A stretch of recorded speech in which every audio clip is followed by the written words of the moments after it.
খুব ভালোভাবে এটাকে মাখিয়ে নিতে হবে। তেলটা গরম হয়ে গেছে, এখন ম্যারিনেটেড চিকেনটা দিয়ে দিচ্ছি। তো এটা একটু কন্টিনিউয়াস নেড়েই নামাইতে হবে। রোস্টেড তিল আমি স্প্রিঙ্কেল করে দিচ্ছি। সুপ্রিয় বন্ধুরা, আসসালামু আলাইকুম। আফলাতুন নাহারস কিচেন ইউটিউব চ্যানেল থেকে আপনাদেরকে অনেক অনেক শুভেচ্ছা এবং স্বাগত জানাচ্ছি। রমাদান স্পেশাল পর্বে আপনাদেরকে স্বাগত জানাই। আসন্ন পবিত্র রমাদান উপলক্ষে আফলাতুন নাহারস কিচেন ইউটিউব চ্যানেল নিয়ে আসছে নতুন নতুন ইফতার এবং সাহারির রেসিপি। রমাদান স্পেশাল পর্বের আজকের recipe smoked chicken strips. Chicken স্ট্রিপের ইতিহাস বলার আগে আসুন দেখে নিই স্মোকড চিকেন স্ট্রিপ তৈরি করতে কি কি উপকরণ লাগছে। বোনলেস চিকেন স্ট্রিপ করে কেটে নেওয়া, আদা বাটা, টমেটো কেচাপ,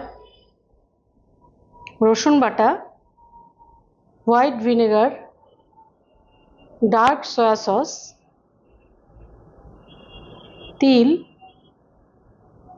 লবণ,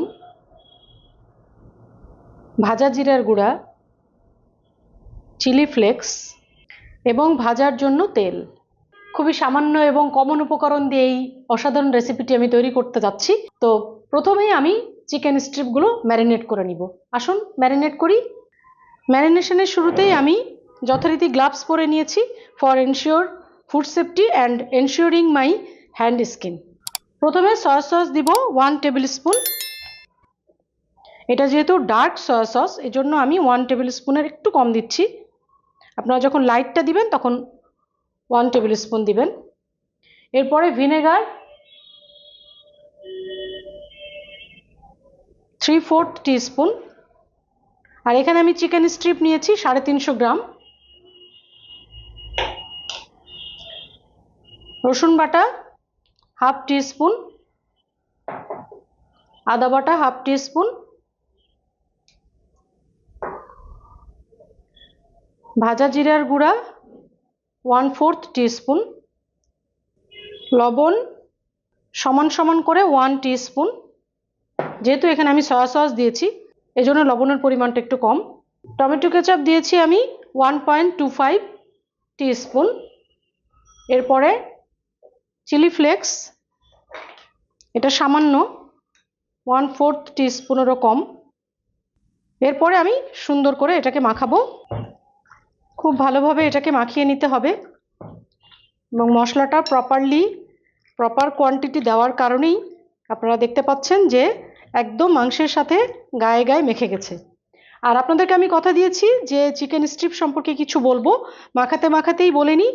চিকেন স্ট্রিপ আসলে মেনলি এটার নাম চিকেন টেন্ডার্স এবং এটি প্রথম ইন্ট্রোডিউস যিনি করেন তার নাম হচ্ছে চার্লস পাপাস। চার্লস পাপাস নামে একজন ফুড লাভার 1974 সালে ফার্স্ট এটাকে ইন্ট্রোডিউস করেন। Gradually it becomes popular world wide.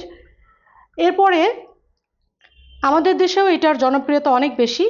R Charles Pappas chicken ব্রেস্টের টেন্ডার পার্ট দিয়ে এটিকে প্রথম বানিয়েছিলেন।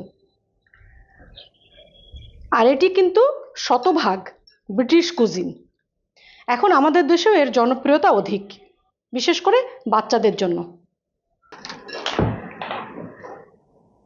ম্যারিনেশনের পরে অবশ্যই এটাকে কাভার করে রাখতে হবে। আমি কাভার করে নিয়েছি এবং এটা 1 ঘন্টার জন্য রেস্টে রাখছি। ম্যারিনেশন টাইম শেষ। এখন আমি আনকাভার্ড করছি এবং চুলাটাও জ্বালিয়ে দিচ্ছি।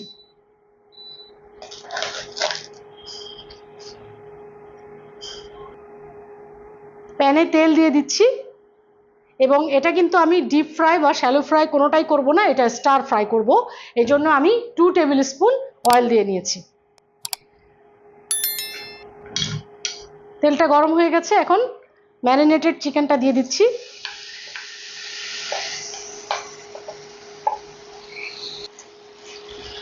সুপ্রিয় বন্ধুরা, আপনারা দেখছেন যে ম্যারিনেটেড চিকেনটা আমি স্টার ফ্রাই করছি এবং এটা অবশ্যই হাই ফ্লেমে করতে হবে, কারণ বোনলেস চিকেন এমনিতেই হচ্ছে খুবই টেন্ডার চিকেন এটা। আর এটা হতে একদম সময় লাগে না, তারপরে আবার ম্যারিনেট করা। তো এটা একটু কন্টিনিউয়াস নেড়েই নামাইতে হবে। এবং এটা যেহেতু স্মোকড চিকেন স্ট্রিপ, এটার একটা টুইস্ট আছে লাস্টে, সেটা আমি আপনাদেরকে করে দেখাবো। আমার স্মোক চিকেন স্ট্রিপ ফুললি ডান। এখন আমি একটা প্লেটে তুলে নিচ্ছি।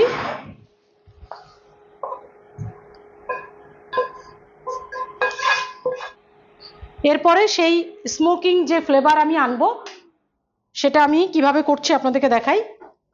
একটা চারকোল আমি গরম করে নিয়েছি, এর উপরে আমি সামান্য ঘি দিয়ে দিচ্ছি।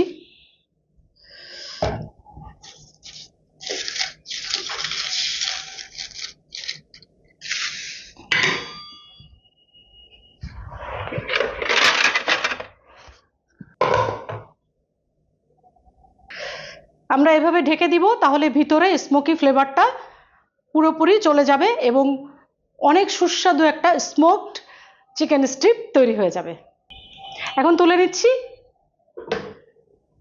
স্মোক ফ্লেভারটা একদম চলে এসেছে, আমি ঘ্রাণটা পাচ্ছি। আপনারা যখন বাসায় ট্রাই করবেন তখন দেখবেন। আমি এখন প্লেটিং করে আপনাদেরকে দেখাবো। আমি এখানে এভাবে আপনাদের জন্য পরিবেশন করেছি।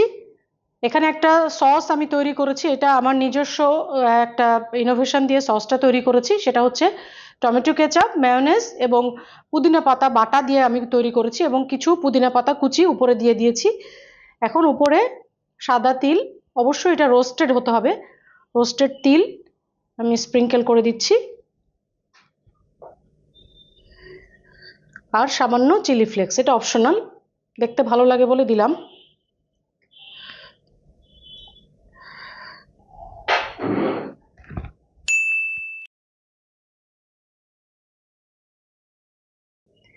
সুপ্রিয় বন্ধুরা, রমাদান স্পেশাল পর্বের আজকের যে রেসিপিটি আমি আপনাদেরকে দেখালাম সেটি অত্যন্ত হেলদি একটি রেসিপি। আমরা সবসময় চেষ্টা করব ইফতার বা সাহারিতে হেলদি রেসিপি তৈরি করতে এবং প্রিয়জনকে হেলদি এবং পিওর এবং ফ্রেশ যে রেসিপিগুলো সেগুলো উপহার দিতে। এই ধরনের রেসিপি যদি আপনি রমজান মাসে আপনার টেবিলে পরিবেশন করেন তাহলে সবাই সুস্থ, সুন্দর এবং প্রাণবন্ত থাকবে এবং ইবাদতে মনোযোগী হবে। মজার মজার ইফতার এবং সাহারি রেসিপি নিয়ে আমি পুরো রমজান মাস আপনাদের সাথে থাকবো আফলাতুন নাহারস কিচেনের ইউটিউব চ্যানেলে। আপনাদের কমেন্টের অপেক্ষায় রইলাম। সে পর্যন্ত স্টে ব্লেসড, ইট হেলদি।